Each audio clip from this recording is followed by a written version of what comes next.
CBE super கிச்சனில் இன்றைக்கி மொறுன்னு உளுந்த வடை ஹோட்டல் ஸ்டைலில் இன்றைக்கி பார்க்கலாம் வாங்க. உளுந்து மாவை நல்லா பொங்க ஆட்டி வச்சுருக்கேன். அதுக்கு தேவையானது வெங்காயம், நல்லா ஒரு பெரிய சைஸ் பெரிய வெங்காயத்தை சின்ன சின்னதாக கட் பண்ணிக்கோங்க. ஒரு 2 பச்சை மிளகாயும் குட்டி குட்டியாக கட் பண்ணிடணும். கொத்தமல்லி தழை, கருவேப்பிலை கொஞ்சமாக போட்டுக்கோங்க. அது இல்லாமல் சீரகம் கொஞ்சம், மிளகு கொஞ்சம், ஒரு பிஞ்ச் வந்து ஒரே ஒரு பிஞ்சு சமையல் சோடா சேர்த்துக்கோங்க. அதிகம் சேர்க்கக்கூடாது, ரொம்ப சேர்த்தோம்னா மாவு வந்து அமுங்கும்.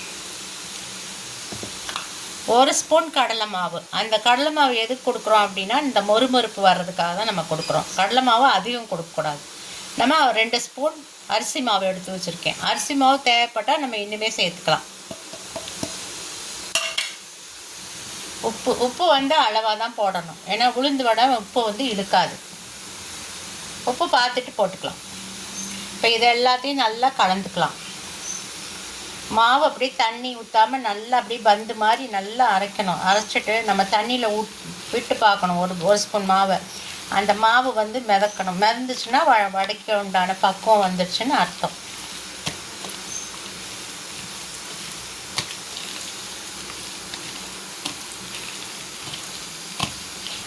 உளுந்து மாவு ஆட்டிட்டிங்கன்னா வடை சீக்கிரம் செஞ்சிடலாம். நம்ம இது வந்து ஒரு 150 கிராம் உளுத்தம்பருப்பு தான் ஊற வச்சுருக்கேன் நான். சராசரியாக இதில் வந்து நம்ம மீடியமாக போட்டோம்னா ஒரு 25 வடை வரும்.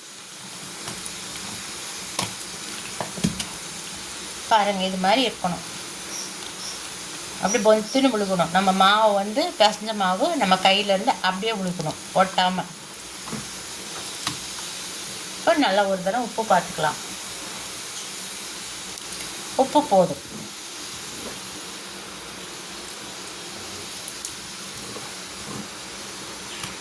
எண்ணெய் ஊற்றிருக்கேன். எண்ணெய் காயட்டும், வடை போடும்போது பார்க்கலாம். ஆன் பண்ணிட்டா இன்னும் வந்து நம்மளோட வடையை நல்லா கொண்டு வரணும்னா ஒரே ஒரு ஸ்பூன் வந்து தேங்காய் துருவல் போட்டுக்கோங்க. தேங்காய் துருவல் போட்டுக்கிட்டிங்கன்னா அந்த மணம் ரொம்ப நல்லாயிருக்கும், சாப்பிடும்போது நல்லாயிருக்கும், டேஸ்ட் ரொம்ப நல்லாயிருக்கும். நான் சொல்ல மறந்துட்டேன். போட்டு அதையும் நல்லா கலந்துக்கலாம். என்ன புதுசாக இருக்குதுன்னு நினைக்காதீங்க. இந்த மாதிரி ஹோட்டல்லலாம் தேங்காய் துருவல் போடுவாங்க, அதனால தான் நானும் போட்டிருக்கேன். நீங்களும் போட்டு பாருங்கள். நல்லா ஆயில் வந்து நல்லா சூடு இருக்கணும்.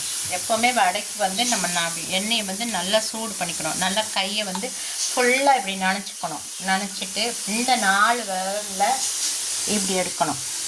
இப்படி எடுத்து இப்படி உருட்டுங்க. இப்படி உருட்டுனா உருண்டுடும். உருண்டதுக்கப்புறம் இப்படி அமுக்கி இப்படி ஒரு ஓட்டை போட்டு எப்படினீங்கன்னா அழகாக உருட்டும். சரியா? இந்த 4 விரலில் தான்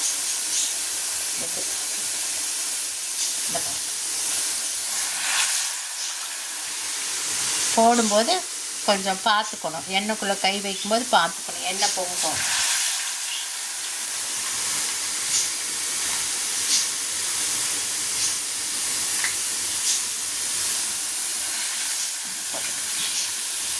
இந்த மாதிரி நல்லா வெந்ததும் ஒரு பக்கம் வந்ததும் இன்னொரு பக்கம் நம்ம இந்த மாதிரி திருப்பி விடணும். திருப்பி விட்டு ஹை ஃப்ளேமில் தான் இருக்கணும். ஸ்டவ் லோ பண்ணக்கூடாது.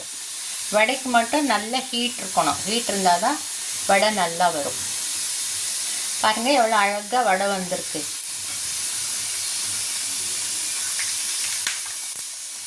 இந்த வடை வெந்துடுச்சு.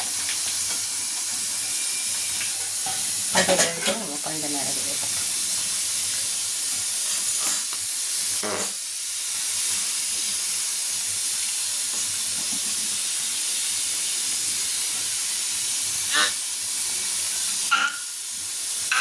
பாருங்கள் வடை நல்லா இதுவும் வெந்தாச்சு. எடுத்துடலாம். இப்படியே எல்லாத்தையும் போட்டு எடுத்துக்க வேண்டியதுதான். பாருங்கள் எப்படி குண்டு குண்டாக வடை வந்திருக்கு.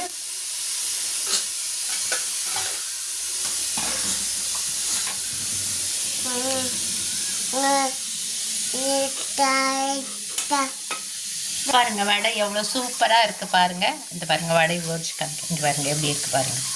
மெத்துன்னு உள்ளே மெத்துன்னு உள்ளே எப்படி இருக்குது பாருங்கள், கிறிஸ்பியாக இருக்குது பாருங்கள். இதுக்கு நம்ம தேங்காய் சட்னி வச்சுக்கலாம், கார சட்னி வச்சுக்கலாம், சாம்பார் வச்சுக்கலாம், தயிர் தாளித்து தொட்டு சாப்பிட்டுக்கலாம். இது எப்படி வேணால் சாப்பிட்டுக்கலாம். இன்றைக்கி நாங்கள் வந்து தேங்காய் சட்னி அரைச்சி தான் சாப்பிட போகிறோம். நீங்களும் அது மாதிரி செஞ்சு பாருங்கள், டேஸ்ட்டாக இருக்கும். எங்கள் சேனலை சப்ஸ்கிரைப் பண்ணுங்கள், கமெண்ட்ஸ் கொடுங்க, லைக் கொடுங்க. எல்லாம் பார்க்குறதோடு சரி, யாருமே சப்ஸ்கிரைப் பண்ணுறதில்ல. கொஞ்சம் தயவுசெய்து சப்ஸ்கிரைப் பண்ணுங்கள். Okay, thank you.